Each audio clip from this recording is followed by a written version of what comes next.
प्रतीक्षा आवाज इंडिया मराठीच्या आपली बातमी आपला आवाज या बातमीपत्रात आपल्या सर्वांचं स्वागत। तर एक नजर टाकूया आजच्या महत्त्वाच्या घडामोडींवर। मुंबई महानगरपालिकेच्या पार्श्वभूमीवर शिवसेना ठाकरे गटाचे प्रमुख उद्धव ठाकरे, मनसे अध्यक्ष राज ठाकरे आणि राष्ट्रवादी काँग्रेस शरद पवार गटाचा संयुक्त वचननामा शिवसेना भवन इथे प्रसिद्ध करण्यात आला। यावेळी राज ठाकरे 20 वर्षांनंतर शिवसेना भवनमध्ये दाखल झाले। ही बाब विशेष ठरली आहे। पत्रकार परिषदेत बोलताना राज ठाकरे यांनी भाजपवर टीका केली। पश्चिम बंगालमध्ये बिनविरोध निवडणुकांना विरोध करणाऱ्या भाजपने महाराष्ट्रात मात्र तशीच पद्धत अवलंबल्याचा आरोप त्यांनी केलाय। सत्तेचा अमरपट्टा घेऊन कोणीच आलेलं नाहीये असं म्हणत सत्ताधाऱ्यांना इशारा दिलाय। शिवसेना भवनातील जुन्या आठवणींना उजाळा देताना राज ठाकरे म्हणाले की जुन्या शिवसेना भवनाशी त्यांच्या अनेक भावनिक आठवणी जोडलेल्या आहेत। आज संयुक्त जाहीरनाम्यातील मुद्दे आदित्य ठाकरे आणि अमित ठाकरे यांनी मांडल्याचंही त्यांनी यावेळी स्पष्ट केलंय। पुढे बोलताना राज ठाकरे यांनी सत्ताधाऱ्यांचा गैरसमज दूर झाला पाहिजे, सत्ता कायमची नसते असे ठामपणे सांगितले।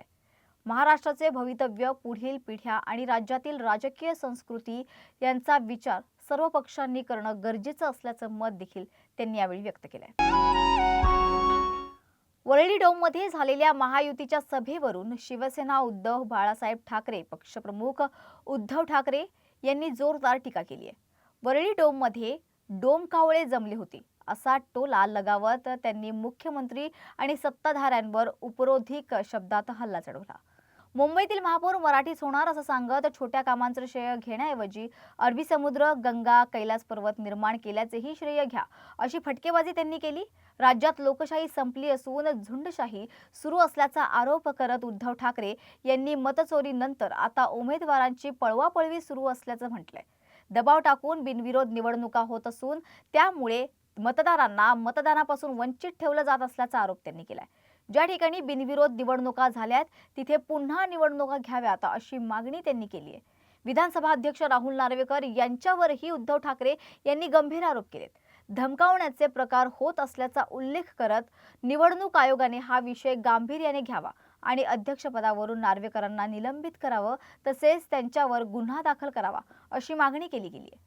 अध्यक्ष कोणत्याही पक्षाचा नसतो आणि तो आमदारासारखा वागू शकत नाही असंही त्यांनी यावेळी स्पष्ट केलं।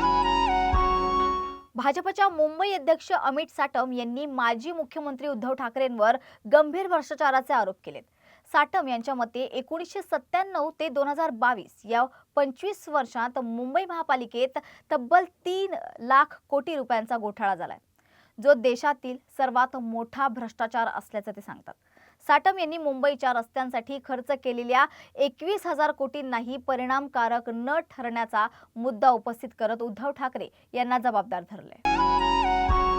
सोलापूरमध्ये महानगरपालिकेच्या निवडणुकांच्या पार्श्वभूमीवर मनसे पदाधिकाऱ्यांची हत्या झाल्याची धक्कादायक घटना घडली आहे। मृतक बाळासाहेब सरदेव यांच्या कुटुंबियांना भेट देऊन मनसे नेते अमित ठाकरे यांनी सांत्वन केले आणि या घटनेबाबत संताप व्यक्त करत मुख्यमंत्री देवेंद्र फडणवीस यांना तातडीने कारवाई करण्याचे आवाहन केले। त्यांनी म्हटलंय की निवडणुकीच्या प्रक्रियेत उमेदवारी अर्ज मागे घेण्याच्या खटाटोपातून हत्या होणं अत्यंत गंभीर आहे आणि या घटनेमुळे महाराष्ट्रातील राजकारणाची गंभीर स्थिती स्पष्ट झाली आहे। अमित ठाकरे यांनी न्यायाची मागणी केली आणि राज्यातील सुरक्षितता आणि प्रशासनाची जबाबदारी लक्षात घेण्याची गरज देखील असल्याचं सांगितलंय।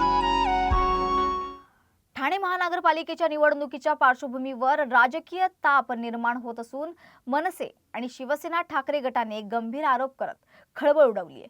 मनसेचे नेते अविनाश जाधव आणि शिवसेना ठाकरे गटाचे नेते राजन विचारे यांनी पत्रकार परिषदेत असा दावा केलाय की महाविकास आघाडीच्या उमेदवारांना अर्ज मागे घेण्यासाठी थेट दबाव, पोलीस यंत्रणेचा गैरवापर आणि सत्तेचा धाक दाखवला जातोय।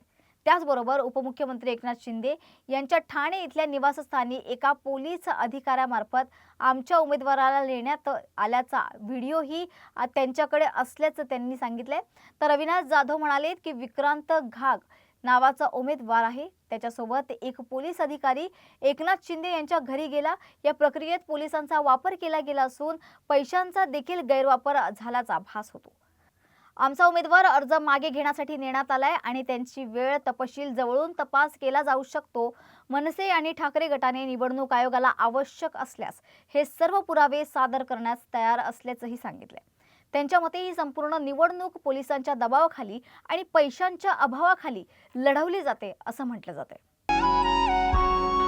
ऐन निवडणुकीच्या धामधुमीत उद्धव ठाकरे यांच्या शिवसेनेला मोठा धक्का बसलाय। मुंबईच्या माजी महापौर आणि शिव आरोग्य सेनेच्या अध्यक्षा शुभा राऊळ यांनी शिवसेना पक्षाचा राजीनामा दिलाय। त्यांनी पक्षप्रमुख उद्धव ठाकरे यांना आपला राजीनामा पत्र सुपूर्द केलं असून शिव आरोग्य सेनेच्या अध्यक्षपदाचाही त्यांनी राजीनामा दिलाय। शुभा राऊळ यांनी भाजप नेते आशिष शेलार यांची भेट घेतली असून लवकरच भाजपमध्ये प्रवेश करणार असल्याची माहिती त्यांनी दिली आहे। त्यांनी आमदार प्रवीण दरेकर यांच्या निवासस्थानी ही भेट घेतली आहे। शुभा राऊळ हे ठाकरेंच्या शिवसेनेतील एक मोठे नेते म्हणून ओळखले जातात। त्यांच्या राजीनाम्यामुळे आणि भाजपमध्ये प्रवेशाच्या शक्यतेमुळे उद्धव ठाकरे यांच्यासाठी हा मोठा धक्का मानला जातो। पुणे महापालिका निवडणुकांशी संबंधित एका गंभीर प्रकरणात राष्ट्रवादी काँग्रेस उमेदवार फारुख इनामदार यांच्यावर गुन्हा दाखल करण्यात आलाय। प्रभाग 41 मधील रहिवाशी सादिक कपूर यांना खंडणी मागणं आणि धमकावण्याचा प्रयत्न केल्याने त्यांनी आत्महत्या केली। मृत व्यक्तीच्या मुलाच्या तक्रारीवरून पोलिसांनी फारुख इनामदारसह 4 जणांविरुद्ध गुन्हा दाखल केलाय। तर सुसाईड नोटमध्ये तब्बल 38 लोकांची नावं असल्याचं आढळून आलंय। तर त्यांचा तपास पुढे सुरू आहे असं पोलीस उपायुक्त राजलक्ष्मी शिवणकर यांनी सांगितलंय। तर आपली बातमी आपला आवाज या बातमीपत्रात आपण इथेच थांबत आहोत। मात्र पुन्हा भेटूया अशाच महत्त्वाच्या घडामोडींसोबत। तोपर्यंत पाहत राहा आवाज इंडिया मराठी।